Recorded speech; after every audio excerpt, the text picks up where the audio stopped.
अध्यात्म प्रेमी सज्जन वृंद, माताओं बहनों, जीवन का सत्र पल पल क्षण क्षण हाथों से सरकता जा रहा है। मृत्यु करीब आ रही है। जो यहाँ का सत्य है और जो सार्वभौम सत्य है, परम सत्य है, उस सत्य से इंसान वंचित होते चले जा रहे हैं।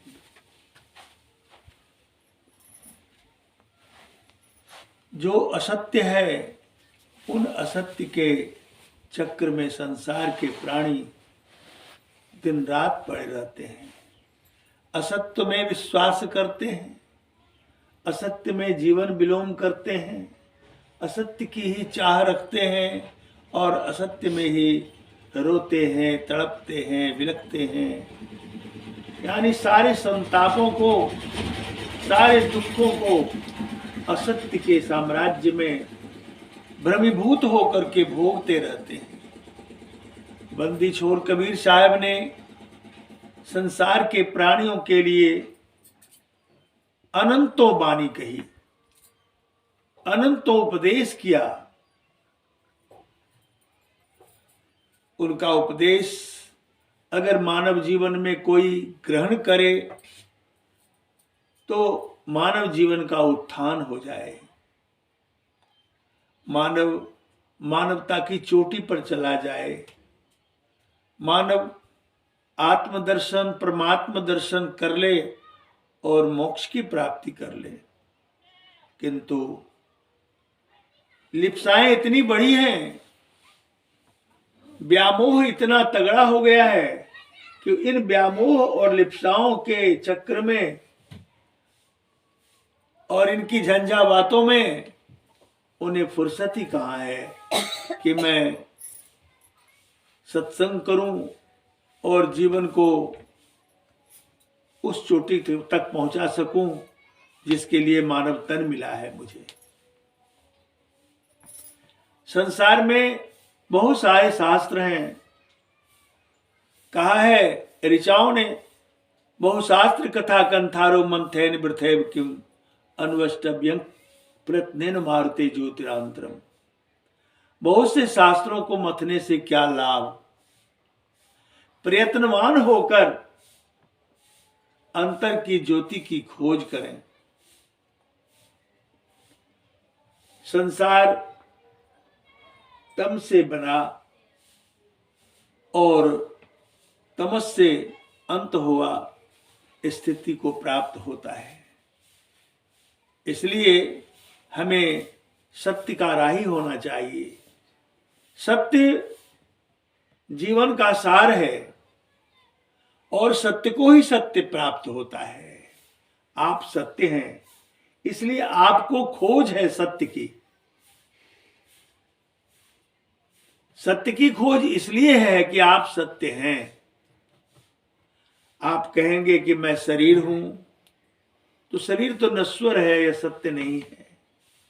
इंद्रिया, मन, बुद्धि, चित्त, अहंकार, सारे अवयव जितने हैं ये सभी एक जैसे नहीं रहते हैं। शरीर से जो आप सत्य हैं, आपके निकल जाने के बाद यह मन भी नहीं काम करता, इंद्रियां काम नहीं करती, सब यूं ही पड़ा रह जाता है और धीरे धीरे परिवर्तित होता है सड़न में, गलन में। तो जब तक आप हैं तब तक यह शरीर भी स्वस्थ सुंदर है और संसार के प्राणी शरीरों को सजाने में ही समय गुदस्त कर देते हैं और शरीर इंद्रियों के द्वारा जितने विषय हैं उन विषयों में तल्लीन रहते हैं। बंदी छोर कबीर साहब ने कहा कि अपने अंतस की ओर चलो, लौट चलो, लौट चलो जहां से तुम आए हो। तुम्हारा मूल क्या है? अपने मूल की ओर चलो। यह तो यात्रा हो रही है प्रकृति जगत में, संसार में।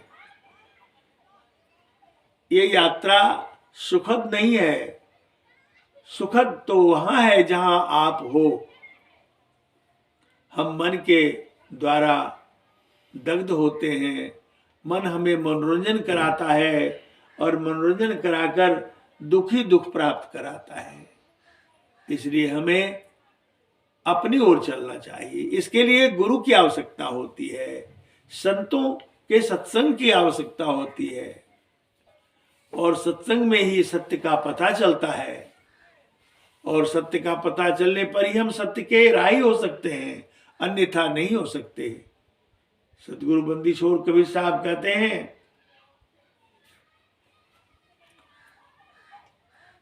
संतो सदगुरु अलख लखाया, संतो सदगुरु अलख लखाया, परम प्रकाश ज्ञान पूंज, परम प्रकाश ज्ञान पूंज, घट भीतर में दर्शाया, संतो सदगुरु अलख लखाया, संतो सदगुरु अलख लखाया।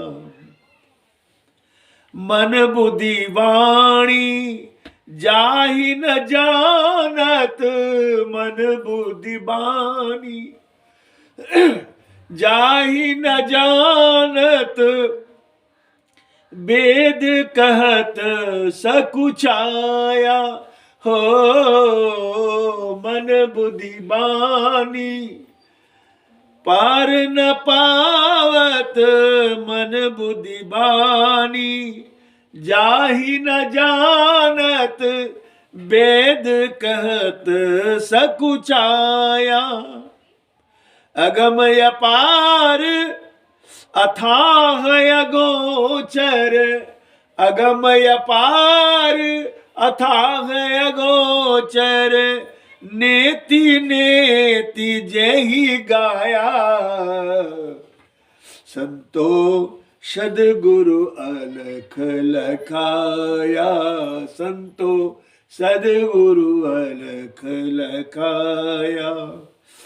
परम प्रकाशक ज्ञान पूंज, घट भीतर में दर्शाया, परम प्रकाशक ज्ञान पूंज, घट भीतर में दर्शाया, संतो सदगुरु अलख लखाया, संतो सदगुरु अलख लखाया। शिव सनकादिक और ब्रह्मा के, शिव सनकादिक और ब्रह्मा के, वह प्रभु हाथ न आया, हो शिव सनकादिक और ब्रह्मा के, वह प्रभु हाथ न आया। व्यास वशिष्ठ विचारत हारे, व्यास वशिष्ठ विचारत हारे, कोई पार नहीं पाया, संतो सदगुरु अलख लखाया, संतो सदगुरु अलख लखाया। तिल में तेल काष्ठ अगिन में, तिल में तेल काष्ठ में अग्नि, व्रत तप माही समाया, हो तिल में तेल काष्ठ में अग्नि, व्रत तप माही समाया। शब्द में अर्थ पदार्थ पद में, शब्द में अर्थ पदार्थ पद में, स्वर में राग सुनाया, स्वर में राग सुनाया। संतो सदगुरु अलख लखाया, संतो सदगुरु अलख लखाया। जीव माही अंकुर तक, जीव माही अंकुर तरु शाखा, पत्र फूल फल छाया।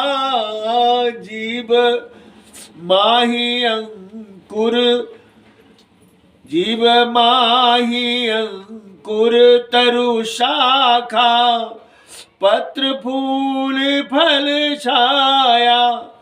त्यों यातम में है परमात्म, त्यों यातम में है परमात्म। ब्रह्म जीव यरु माया, संतो सदगुरु अलख लखाया, संतो सदगुरु अलख लखाया। कहे कबीर कृपालु कृपा करी, कहे कबीर कृपालु कृपा करी। निज स्वरूप पर खाया, हो कहे कबीर कृपालु कृपा करी। निज स्वरूप पर खाया।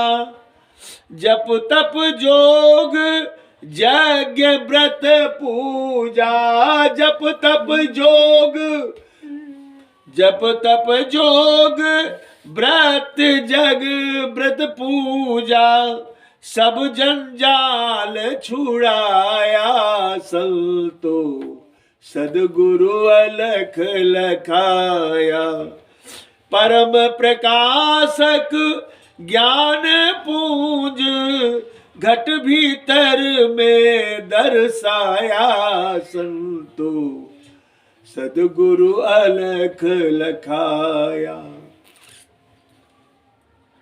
संसार में बहुत सारी भ्रांतियां हैं, संसार में बहुत सारे मत संप्रदाय हैं, सबका अपना अपना स्टेज है, सब अपने अपने स्तर से संसार को प्रकाश दे रहे हैं।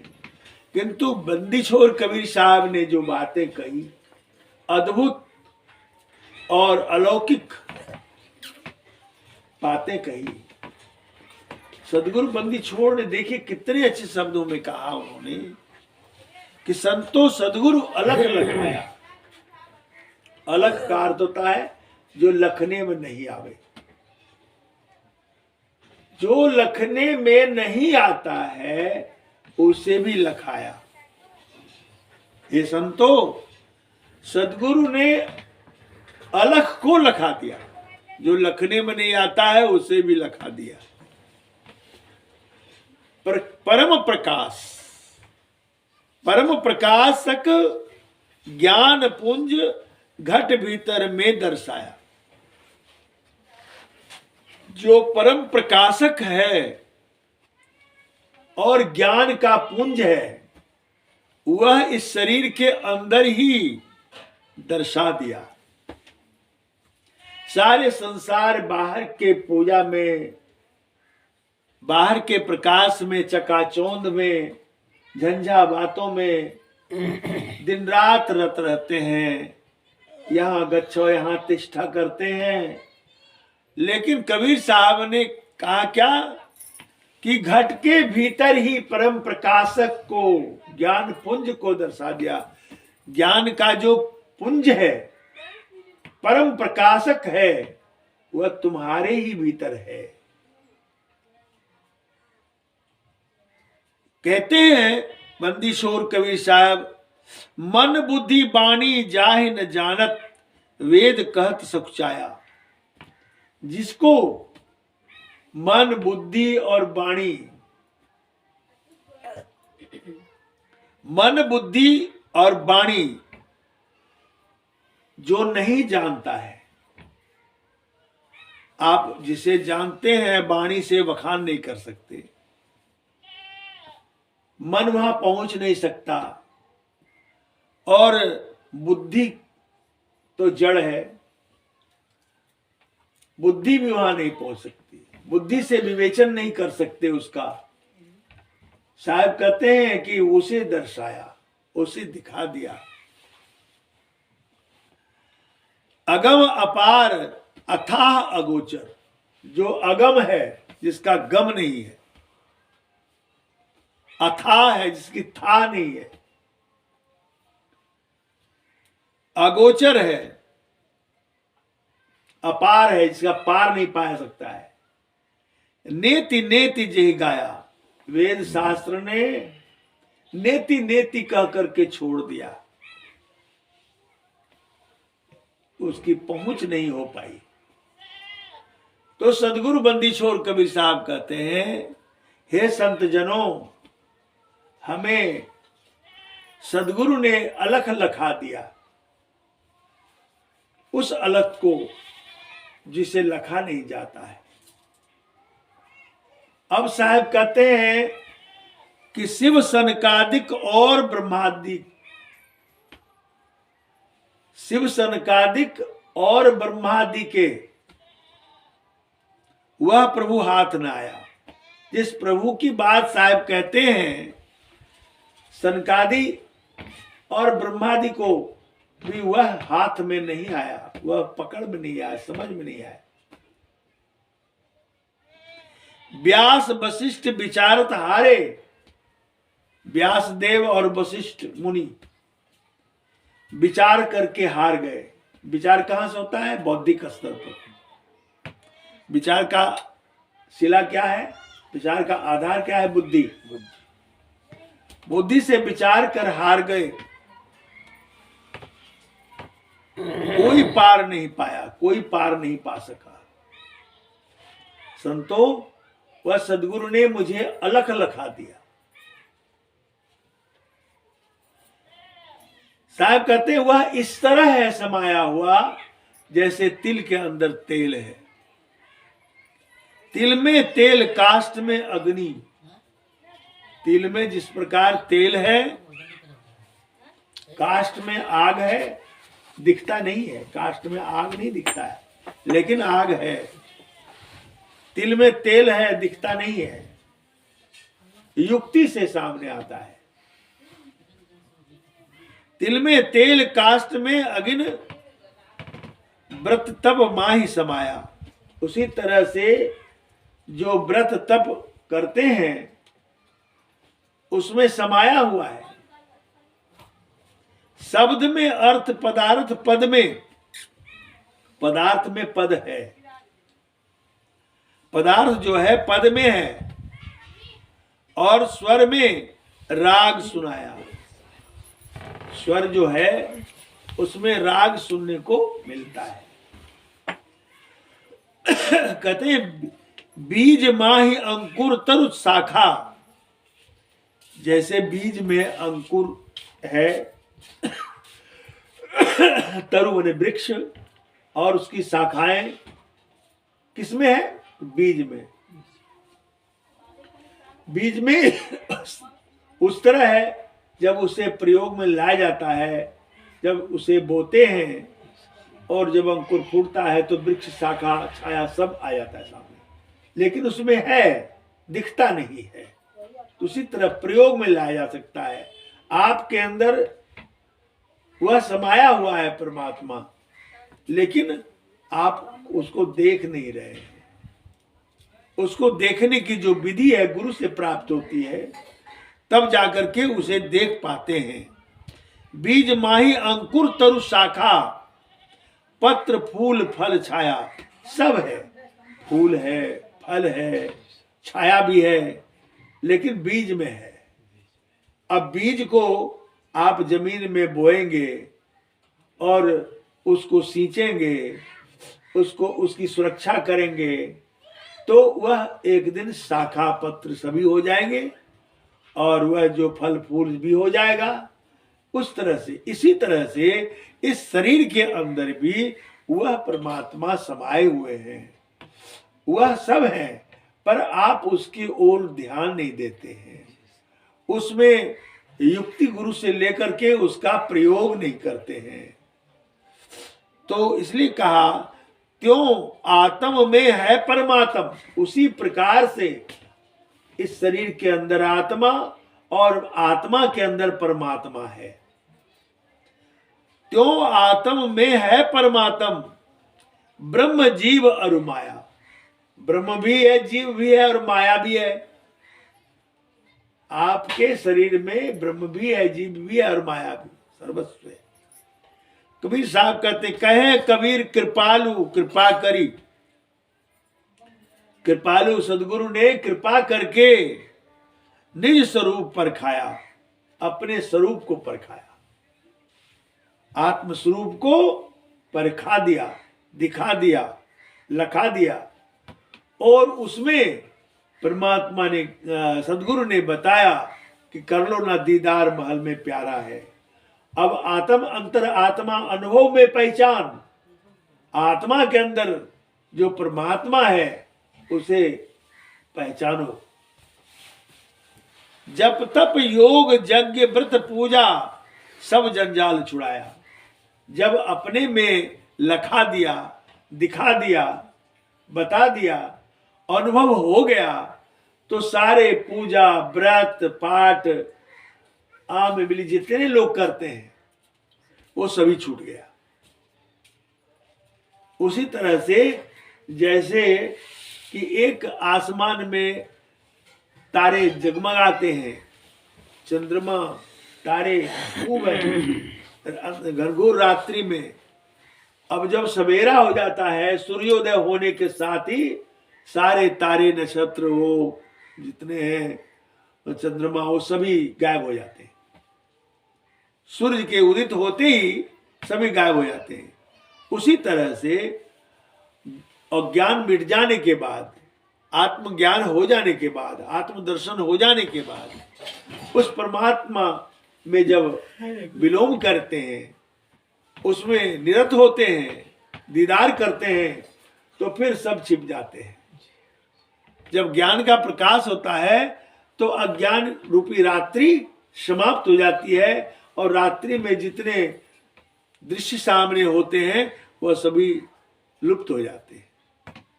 इसलिए ज्ञान की आवश्यकता है। सदगुरु ने कहा कि तुम्हारे अंदर सब कुछ है, तुम क्यों दर बदर भटकते हो, मंदिरों में, मस्जिदों में, कहाँ जाते हो, गिरजाघर गुरुद्वारों में, जहां तहां देवताओं के पीछे तरसते हो। सारे शास्त्र साक्षी हैं, वेद रामायण गीता सभी कह रहे हैं कितनों बाहर करियो पूजा अंतर्यामी ना मिले। बाहर में कितना भी पूजा कर लो, अंतर्यामी तुम्हारे ही अंदर बैठा है और उसे तुम अपने अंदर ही उर्मे लौट कर देख सकते हो। तुम तो लौटे नहीं हो, तुम तो दौड़ रहे हो। जैसे मृगा रेगिस्तान में पानी के प्यास के लिए वह दौड़ रहा है, सूरज की किरणों से दूर दूर तक दिखाई पड़ता है, रेत लगता है कि नदी बह रही है, जल स्रोत है, लेकिन मृगा दौड़ते दौड़ते थक जाता है, लेकिन पानी तो है नहीं और वह थक करके उस धूप में वह मर भी जाता है। उसी तरह से प्राणी बाहर दौड़ते हैं, बाहर देखते हैं, बाहर चमड़े की आंख से देखते हैं, उसी को मूल्यांकन करते हैं, उसी में दिन रात रत रहते हैं। चमड़े की आंख से वह संतुष्टि चाहते हैं, कैसे संतुष्ट होंगे?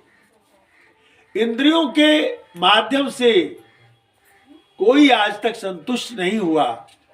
संसार की इच्छाएं इंद्रियां पूर्ण नहीं कर सकी। इसलिए इच्छा ही दुख का रूप है। इच्छा दुख का रूप है। इच्छा को हम वासना कहते हैं, इच्छा को वासना कहते हैं। और इच्छा जितनी अधिक बढ़ेगी संसार की ओर, उतना ही आप अपने आप से दूर होंगे अर्थात परमात्मा से दूर हो रहेंगे। परमात्मा को पाने के लिए इच्छाओं को कम करते चले जाएंगे, परमात्मा के पास होते चले जाएंगे और अपने आप में ठहर जाएंगे तो परमात्मा आप में ही दिखेंगे। परमात्मा कहीं बाहर नहीं है तो बाहर भी, वो सर्वत्र व्यापक है, पर उसे जो व्यापक सत्ता है वो व्यापक सत्ता बाह्य इंद्रियों से थोड़ी मिलने वाला है। न कान से, न नाक से, न मुंह से, न आंख से, न चमड़े से। सारी इंद्रियां थक जाती हैं, इंद्रियों का रूप भी बदल जाता है। चमड़ों में जो क्या कहते हैं लटकने लगते हैं, कानन बदिर नयन नहीं सूझत, दांत भय बेकाम, हमारे मन कब भजियो सतनाम। सत्यनाम का भजन कब करोगे? सत्यनाम कोई रटने की वस्तु थोड़ी है। सत्यनाम तो सत्य है, वह सत्य आत्मा है और परमात्मा है। आत्मा में निहित है, आत्मा में स्थित होना होगा, तभी आप उसकी झलक पाएंगे। इसलिए उस परमात्मा को पाने के लिए हमें संसार की इच्छाओं को कम करनी पड़ेगी और जैसे जैसे इच्छाएं कम होगी वैसे वैसे आप अपने आप से निकट होते चले जाएंगे, अपने आप में स्थित होते चले जाएंगे। जब तक शरीर और इंद्रियों के बहाव में, संसार के विषयों में दौड़ते रहेंगे, तब तक यह जो है शांति और चैन सुख मिलना मुश्किल है। आज तक नहीं मिला।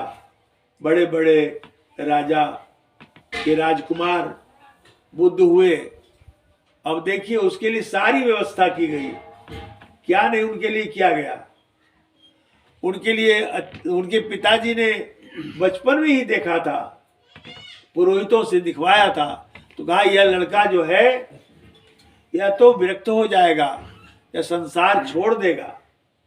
तब से उसने विधान बनाया कि इसे संसार में कोई ऐसा चीज ना दिखने को मिले जिससे कि इसके अंदर बैराग उठ जाए। समय जिसके लिए जो बात बन के आई है ऊपर से, वह थोड़ी छूटता है। समय आया और वह राजकुमार एक दिन सारथी से कहा कि तुम मुझे बाहर का दर्शन कराओ, मैं बाहर कभी नहीं गया हूं। पिता ने शादी करवा दी, बच्चे हुए, उसके बाद सोचा अब तो माया में आ गया, अब थोड़ी ही बैराग होगा। लेकिन क्या हुआ, घटना निकले बाहर तो एक बूढ़ा को देखा, कभी बूढ़ा को देखा नहीं था। कहा ये क्या है? तो उसने कहा कि ये बूढ़ा है, अभी अब मृत्यु के करीब हो रहा है, ये मर जाएगा।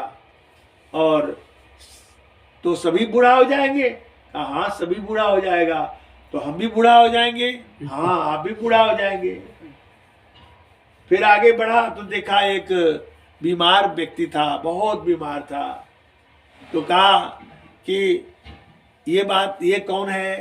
कहा ये बीमार है, रोगी है, यह रोग में मर भी सकता है। तो कहा कि हम भी बीमार हो जाएंगे? कहा हाँ आप भी बीमार हो सकते हैं, शरीर है तो बीमारी आना ही आना है। फिर आगे बढ़ा तो अर्थी जा रही थी। कहा ये क्या है? तो कहा अर्थी है, इस पर मरा हुआ आदमी है और इसको श्मशान घाट लिए जा रहा है, जलाया जाएगा। तो कहा कि तो मैं भी मर जाऊंगा। सारथी ने कहा कि हाँ आप भी मर जाएंगे, हम भी मर जाएंगे एक दिन। लग गया करंट, भगवान बुद्ध को करंट लग गया। तो ये संसार इस तरह का है, संसार में रह के क्या करना है। तीव्र वैराग्य उठा, पूर्व जन्म का संस्कार था, अर्जित संस्कार अर्जित था, वो अब टिकने वाला कहाँ था। रात हुई, अंधेरी रात, 12 बजे उनकी पत्नी कहा सो जाओ।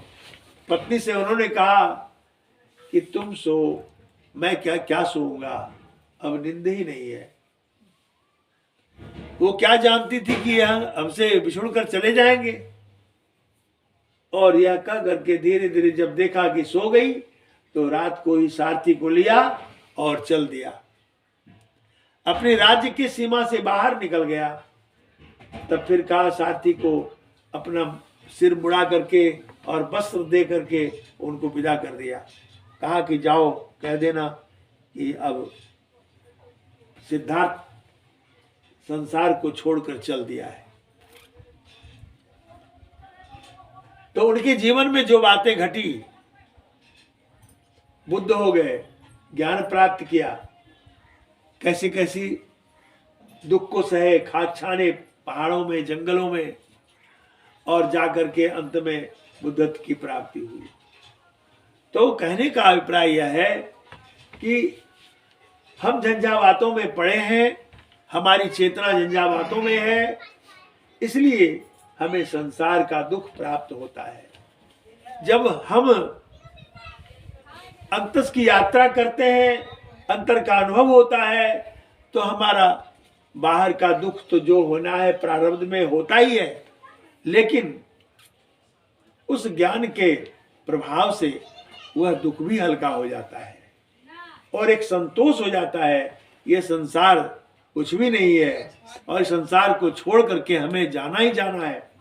तो फिर संसार में क्या आसक्त होना, संसार में कल्पनाओं को बहुत ज्यादा स्थापित क्या करना, ये होना चाहिए, वो होना चाहिए, ऐसे होना चाहिए, वैसे होना चाहिए, ये तो ऐसी ये बातें तो मूर्खता भरी है। ज्ञान की ओर जब आते हैं आप तो देखेंगे ज्ञान दृष्टि से तो पूर्ण मूर्खता भरी बातें हैं कि ये होना चाहिए, फलाने व्यक्ति को इतना चीज है, हमें क्यों नहीं है, और ये मूर्खता भरी बातें हैं। इसलिए साहब ने कहा है कि क्या पंडित क्या मूर्खा दोनों एक समान, गणना किया उन्होंने। एक मूर्ख व्यक्ति भी है, एक पंडित भी है, बहुत विद्वान है, शास्त्रों को खूब अध्ययन किया है, दोनों एक समान है। इसलिए कि उनके अंदर मन शांति नहीं है, उनके अंदर ज्ञान नहीं है।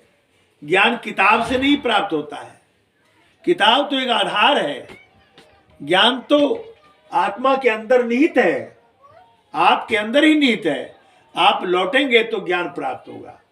जितना ज्ञान आप देखते हैं, वेद शास्त्र आगम निगम जितने आज दिख रहे हैं, जितनी भाषाएं, जितना सब कुछ है, वह सभी अंतस से प्राप्त हुआ, निकला हुआ है। जिन संतों ने, ऋषियों ने अपने अंदर स्थिर होकर के ढूंढा, पाया और लिपिबद्ध किया, तो सारी बातें उपज है। इसलिए कहा ना वेदंग वेद मिथ्याहुर वेदो ब्रह्म सनातनम ब्रह्म विद्यार्थोयस्तु सो विप्र वेद पारग। ना वेद वेद नहीं है, किताबी वेद जिसको कहते हैं वह वेद वेद नहीं है। ना वेदंग वेद मिथ्या, अर्थात वह झूठा है, वेद मिथ्या झूठा है। ना वेदंग वेद मिथ्या हुर वेदो ब्रह्म सनातनम, अर्थात सनातन ब्रह्म ही वेद है। और कहते हैं ब्रह्म विद्या रतो यस्तु, जो ब्रह्म विद्या में रत हो गया सो विप्र वेद पारग, वह विप्र ब्राह्मण है, वह ब्रह्म को जाना, वही ब्राह्मण है। नहीं तो जन्मना जायते शूद्र ब्रह्म जानायति ब्राह्मण, जन्म से सभी शूद्र हैं। माता के गर्भ से जन्म लेते हैं तो शरीर का ख्याल होता है। माताएं कहती हैं एलसन बेलसन धुबिया के पाठसन कुम्हरा के चाकसन। मूर्ख माताएं यही कह करके अपने बच्चे को धोबी का पाठ कुम्हार का चाक बना करके संसार में परस देती है और उसे माता सिखलाती है कि मैं माँ हूं, वह बाप है, वो भाई है, बड़े स्वार्थ के भाव से, बहुत स्वार्थ में। कोई नहीं कहता कि हे जीवात्मा तुम चेतन हो, तुम चेतन हो, परमात्मा तुम्हारे अंदर है, तुम अपने आत्मा में स्थित एक दिन होना और तेरे अंदर ही तेरा सारा त्रास प्यास सब कुछ मिट जाएगा और तुम संतृप्त हो जाओगे। यह कोई नहीं कहता। संसारिक माताएं, संसारिक पिता संसार की बात कह करके उलझा करके धोखे में रख करके उसको भटका देते हैं, भटकाते रहे, भटका रहे हैं सभी। ये नहीं कहते कि हे चेतना आत्मा, बड़ी सौभाग्य से तुम हमारे पुत्र रूप में आए हो और तुम्हें मैं वह सद्ज्ञान देती हूं कि तुम मानव तन को पा करके और उस परमात्मा ने जो तुझे भेजा है उसको प्राप्त करके संतुष्ट होकर संसार से मुट्ठी बांध के चले जाओ। लोग कहते हैं मुट्ठी बांधे आए जगत में हाथ पसारे जाओगे। क्यों हाथ पसारे जाते हैं? इसलिए कि माताएं ने, पिता ने कोई शिक्षा ही नहीं दी वैसी पुत्र को, तो बेचारा जाने क्या करे। बचपन से तो कुम्हार का चाक और धोबी का पाठ, हाँ, पाठ बना के छोड़ देते हैं, धोबी का पाठ बना के छोड़ देते हैं बच्चे को, यानी जड़वत बनाते हैं, उसका ज्ञान हीन कर देते हैं और अपने स्वार्थ में कमाओ धमाओ, मेरे पास लाओ, मैं वृक्ष लगाया हूं और इस वृक्ष के लगाने से हम इस छाया के तर रहेंगे, फल खाएंगे, यह करेंगे वह करेंगे। केवल स्वार्थ की बात है, निस्वार्थ कोई नहीं है। निस्वार्थ होकर के पुत्र को अगर जन्म दिया जाए तो शास्त्रों में कहा है कि उससे बढ़िया बांझी रहती तो बढ़िया है। जिसका पुत्र ईश्वर का भक्त हो जाए उस माता को वेद शास्त्र ने भी सम्मान दिया है। उन्होंने कहा कि वो माता धन्य है जिसका पुत्र ईश्वर भक्त हो गया, ईश्वर भक्ति में लीन हो गया, वह माता सबसे महान है। उस माता का इतना गुण गाथा गाया गया है वेदों में, शास्त्रों में, कि वर्णन नहीं कर सकता हूं। लेकिन ऐसा होता नहीं है। जनरल लोग केवल अपने स्वार्थ में जीवन जीते हैं, स्वार्थ में मर जाते हैं, कुछ नहीं ले जाते हैं, खाली हाथ चले जाते हैं। साहब बंदी छोड़ कबीर साहब ने इतनी बानी का कबीर साहब ने तो कहा कि जेते पत्र वनस्पति और गंगा की रेणु, पंडित बेचारा क्या करे, कबीर कही मुख बैठ। पंडित किसको कहते हैं? जो किताब को पढ़ा है, लिखा है, वही समझाता है। आत्मज्ञानहीन पंडित आत्मज्ञानहीन है। वह केवल पोथी किताबें जानता है, पढ़ता है और वही जो पढ़ा वही सुनाता है। वो देखा नहीं है, वो जाना नहीं, समझा नहीं है, कुछ जाना नहीं है, उसे आत्मज्ञान नहीं है।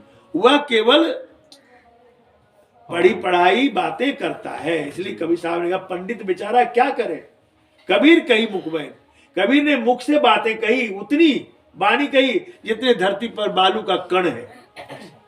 अरे एक मुट्ठी बालू निकाल लो तो क्या उसको गिन सकोगे? अब धरती पर जितने बालू है, अब बताओ सारी सृष्टि कितना सृष्टि इसमें चला गया, मिट गया, सृष्टि प्रलय होते गया। लेकिन कबीर साहब ने इतनी बानी कह दी पहले, और उन्हीं बानियों से बना बना के संसार के लोग अपना बनाया करते हैं, ये मेरा बनाया हुआ है। इसलिए बानी तो इतनी कही जितनी बालू रेत, इस संसारी जीव को तनिक न लागी हेत।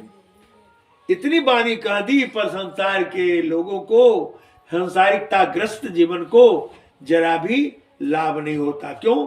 कि उधर मुखातिब नहीं होते, उधर नहीं चलना चाहते, उधर अंतर्मुख होना नहीं चाहते। उसे संसार के विषयों में ही दिन रात मजा आता है, क्योंकि उसे न गुरु है, न ज्ञान है, न भक्ति है, न कोई साधना है, कुछ नहीं है। खाओ पियो, खाया पिया गाय के, सोया पांव पसार, मूर्ख मन जाना नहीं क्या हम क्या संसार। ऐसे संसार की स्थिति है। तो क्या कहा जाए? अपने जीवन को जरूर सुधारना चाहिए और गुरु से जो ज्ञान लिए हैं तो कुछ जो गुरु ने बताया थोड़ा थोड़ा भी करना चाहिए।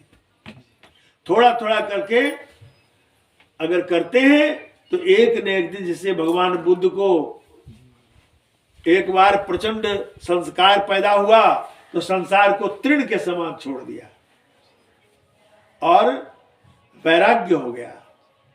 भले उसे गुरु नहीं मिले थे, नहीं तो घर द्वार छोड़ करके नहीं जाते। गुरु, ज्ञानी गुरु अगर मिल जाते घर में ही तो घर में ही रह करके वो ईश्वर की प्राप्ति कर लेते। लेकिन वैसी व्यवस्था नहीं बनी थी उस समय, इसलिए उन्हें भागना पड़ा संसार को छोड़ करके तीव्र वैराग्य के कारण। लेकिन जब वह ज्ञान प्राप्त किए तो फिर लौटकर समाज में आए और सबको ज्ञान दिया, उपदेश दिया, समाज को ज्ञान दिया। उस गांव में भी आए, सब जगह प्रचार प्रसार किए और सत्य ज्ञान का संदेश दिया।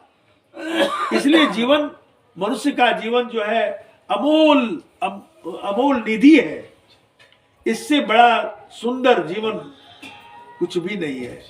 इस जीवन का सदुपदेश, सदुपयोग, इस जीवन का सदुपयोग तभी है जब हम लौट चले अपने अंदर।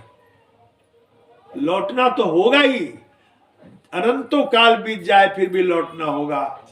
जैसे कोई डाकू है, वह बंदूक लेकर के मारते हुए, दहाड़ते हुए भागता जा रहा है और सारे संसार शत्रु है पड़ा हुआ, कितनों को मार के निकलेगा।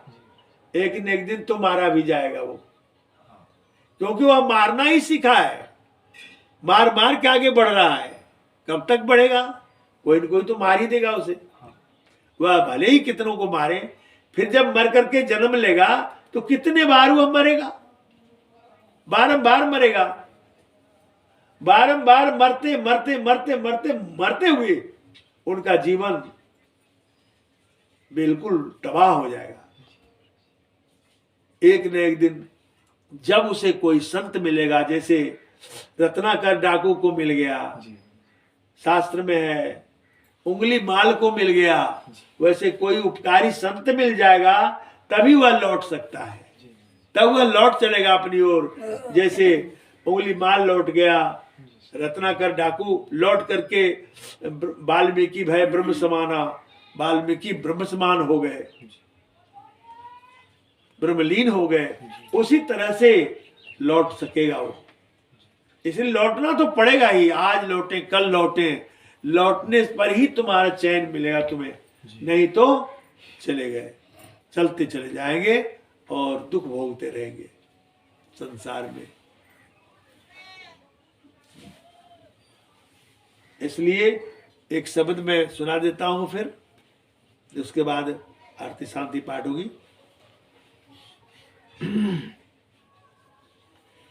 मेरा तेरा मनवा कैसे एक होई रे, मेरा तेरा मनवा कैसे एक होई रे, मेरा तेरा मनवा कैसे एक होई रे, मेरा तेरा मनवा कैसे एक होई रे। मैं कहता हूँ आँखन देखी, तू कहता कागज की लेखी, मैं कहता आँखन की देखी, तू कहता कागज की लेखी, मैं कहता सरझावन हारी, मैं कहता सरझावन हारी, तू राख्यो अरझाई रे, मेरा तेरा मनवा कैसे एक होई रे, मेरा तेरा मनवा कैसे एक होई रे। मैं कहता जागत रहियो, मैं कहता जागत रहियो, तू रहता है सोई रे, मैं कहता जागत रहियो, तू रहता है सोई रे, मैं कहता निर्मोही रहियो, मैं कहता निर्मोही रहियो, तू जाता है मोही रे, मेरा तेरा मनवा कैसे एक होई रे, मेरा तेरा मनवा कैसे एक होई रे। जुगन जुगन समझावत रहारा, जुगन जुगन समझावत हारा, कहीं न मानत कोई रे, जुगन जुगन जुगन जुगन समझावत हारा, कहीं न माने कोई रे, तू तो रंडी फिरे बिहंडी, तू तो रंडी फिरे बिहंडी, सब धन डारा खोई रे, मेरा तेरा मनवा कैसे एक होई रे, मेरा तेरा मनवा कैसे एक होई रे। सदगुरु धारा निर्मल बाहे, सदगुरु धारा निर्मल आहे, वामे काया धोई रे, सदगुरु धारा निर्मल आहे, वामे काया धोई रे, कहत कबीर सुनो भाई साधो, कहत कबीर सुनो भाई साधो, तब ही वैसा होई रे मेरा तेरा मनवा कैसे एक होई रे, मेरा तेरा मनवा कैसे एक होई रे। साहब ने इतनी सुंदर बातें कही, संसार के प्राणियों को भला संत सदगुरु कबीर के मन और संसार के मन एक जैसे कैसे होंगे। वो तो अटपटी बात समझते हैं, लेकिन संसार के लोग कुछ समझ नहीं पाते। और साहब कहते मेरा तेरा मनमा कैसे होंगे। हमारा मन, हम जो कहते हैं आंख के देखी हुई बात कह रहे हैं, तो कागज किताबों में लिखी हुई बात कहते हो, पोथी पत्रा में लिखी हुई बातें कहते हो यही सत्य है। अब सत्य है कि नहीं बिना देखे तुम 10 किताब पढ़ करके एक किताब लिख दिए, कहते यही सही है। कैसे सही है? आत्मज्ञान के धरातल पर तो देखा नहीं, तो तुम्हारा मन हमारा मन एक जैसा कैसे होगा। बड़ी समस्याएं हैं। बोलिए प्रेम सदगुरु कबीर साहेब की जय।